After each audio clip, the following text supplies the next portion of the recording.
among the worst films of the year. Worse, it reeks of intellectualized noirishness. It stinks. It stinks.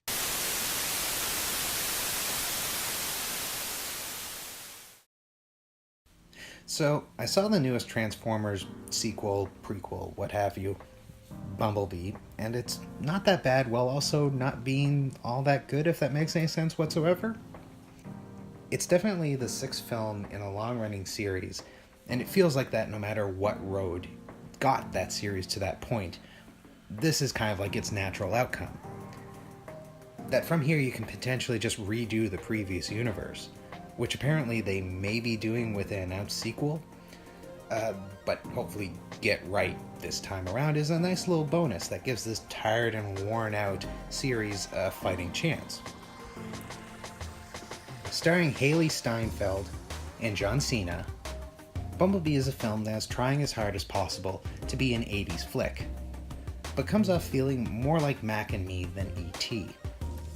Well, oddly not as brash and garish with its on-screen advertising as previous Transformers films have been, which is doubly surprising considering the nostalgia factor that could be had.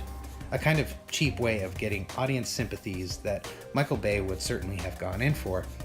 Instead, you get kind of a relaxed set piece with some light background nostalgia, following the general format of an 80s film. The distancing, however, comes from what we know of the series that this is a prequel to. You can't help but watch it and remain completely self-aware of where this eventually ends up, even if they do end up retconning that quite a bit, such as Bumblebee's Allied combat history during the Second World War, a point that was just so stupid that I am very happy that this film went out of its way to remake it in a kind of organic fashion that didn't interrupt the overall story. Well, main star Steinfeld is very good at acting towards someone wearing a green suit for her and recreating the typical childhood protagonist of an 80s film dealing with the breakdown of a nuclear family. There's only so much an actor can do when acting towards something that isn't there at all. Thankfully, most of John Cena's include acting towards other people, or just being more or less an aggressive clown towards Transformers. Personally, I love when pro wrestlers act. It's the American equivalent of the British panto, and they thrive when allowed to go over the top. And for those performers who can restrain themselves on screen, they can have excellent careers doing action comedy and fish out of water films. Cena is clearly enjoying himself, and I at least enjoy it along with him. Whereas Haley Steinfeld is clearly trying to jumpstart a career to superstardom and is hoping that this blockbuster could potentially be a franchise for her. The action scenes actually make sense and they are easy to follow, as are the design mechanics of the Transformers and Transforming.